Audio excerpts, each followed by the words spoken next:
Hey, what's going on, guys? J-Mac here. So today we're going to run a sacrifice build. Now, in patch 2.1 on the PTR, they actually changed the way that sacrifice is functioning. It got some pretty huge buffs. So currently, the tooltip reads, banish one of your active zombie dogs, causing it to explode, dealing 1090% of your weapon damage as physical to all enemies within 12 yards. So that's a huge damage buff. I think when you used to banish your dogs, each one would deal like 190% weapon damage, I believe, something like that. But you'd banish them all at one time. This is just one dog at a time, and it actually runs to wherever your cursor is and explodes. So if my cursor's up here and I cast a dog, it runs up there and blows up. It's pretty awesome, man. It's got a lot of range to it. It's a pretty cool ability now.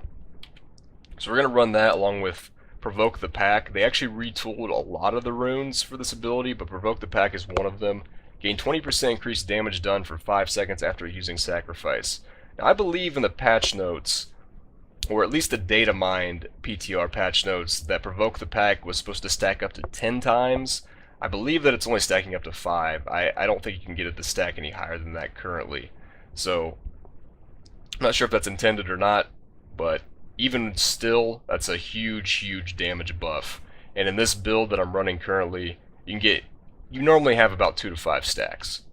So we're going to run Summon Zombie Dog's Lifelink. Now, if you have a 4-second Homunculus with Circle of Life, you could run Wrathful Protector here instead, and still keep your buffs up pretty well and be able to clear trash with your Sacrifice still, and have a little bit more single target damage. And if you're stacking cooldown reduction, that's not a bad way to go. I wanted to just have as many dogs around as possible to use Sacrifice a lot in this particular build, but experiment with it and see what you like better. Wrathful Protector there is not a bad option if you have the 4-second Homunculus. If your Homunculus is 5 or 6 seconds, I'd recommend keeping zombie dogs on your bar. As far as lifelink goes, you're not always going to have a dog up, but the majority of the time that you do, there's not really much else to run here. Final Gift, from my testing so far, is not proccing when you sacrifice your dogs. So there's not much reason to run this. If this gets changed, I'm assuming it's bugged, that might be an option. And potentially even run Gruesome Feast at that point, if you had enough dogs around to sacrifice to get globes.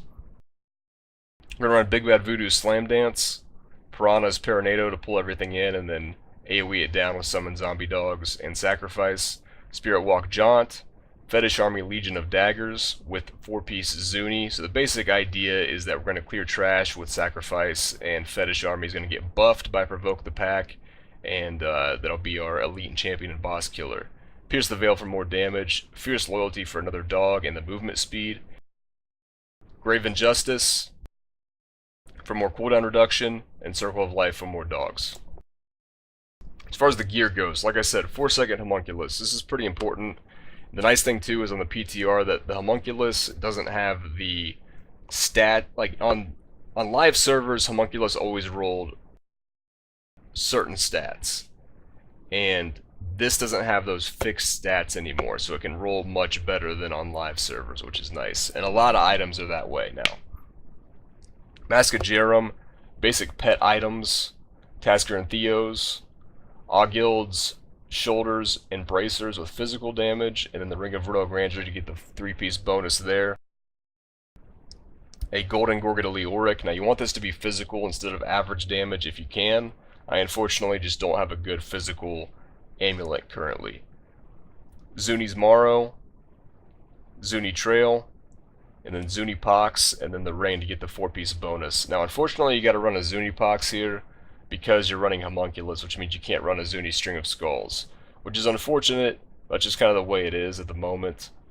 Hexing Pants. Now you're going to be just moving around a lot, getting this buff, and then just quickly stopping to cast your abilities. If you're going to throw a buff down or sacrifice a dog quickly, and things like that.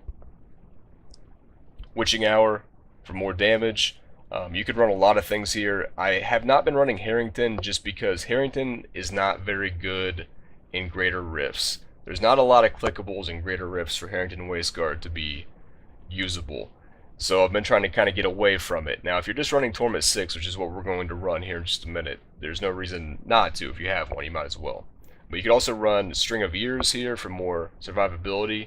if you have, say, a new Blackthorn's amulet, which is very good now. These can roll preferable stats on PTR, which is nice. So you could then run that here and run a Blackthorn's belt to get the 3-piece bonus with the ring, which is a potential option. So we got a Doombringer for the weapon. Now, this is a good weapon for the build. It's a lot of physical damage, but a Star Metal Kukri would by far be the best in slot weapon here. I unfortunately do not have one. If you do have a Star Metal, at that point my suggestion would be to just drop Zuni completely, because Zuni is kind of holding the build back at the moment. If I had the Star Metal, at that point you just drop the Zuni Pox, and you run a Stone of Jordan instead there, and then you can drop the Ring of Royal Grandeur and run, if you're running solo, a Unity, and then you get the double Unity action for more survivability, because you're already losing out on the Eucapian Serpent with the Homunculus, which means there's a lot of damage reduction you're missing as it is. And at that point you run Augild's chest piece to get the 3-piece bonus there, because you're losing the Ring of Royal Grandeur. So that's the biggest reason why I'm only doing Torment 6 at the moment. I'm not trying to do higher, greater rifts, because the survivability just isn't quite there. You don't have the Serpent already, and without the Kukri I can't run the Unity combo. So we're going to do a Torment 6 rift, guys, and just show you how strong the build really is. It's a lot of fun to play. It's actually one of my more favorite builds that I've ran in quite a while. I don't think it's the most powerful pet build by any means, so don't get that in your head that I think that, but it's very viable and it's a lot of fun. And with the Kukri, if you can run a Unity, I think you can do some higher, greater rifts with it potentially. So anyways, guys, I'm gonna go and turn my mic off for the gameplay portion of the video. I hope you enjoy it.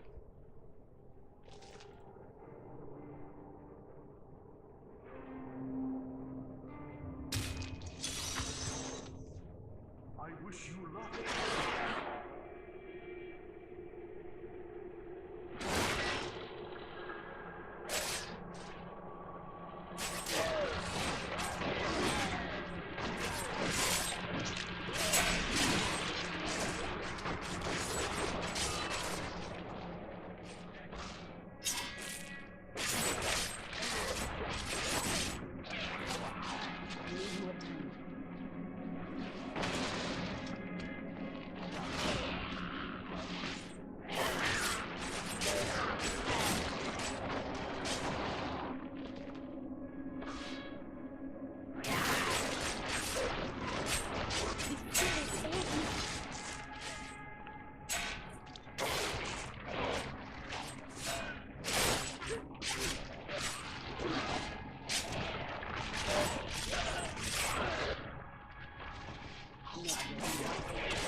Alright, so there you go, guys. It's pretty darn quick. It's really fun to play. It's really enjoyable. I'm still trying to get the hang of it a little bit.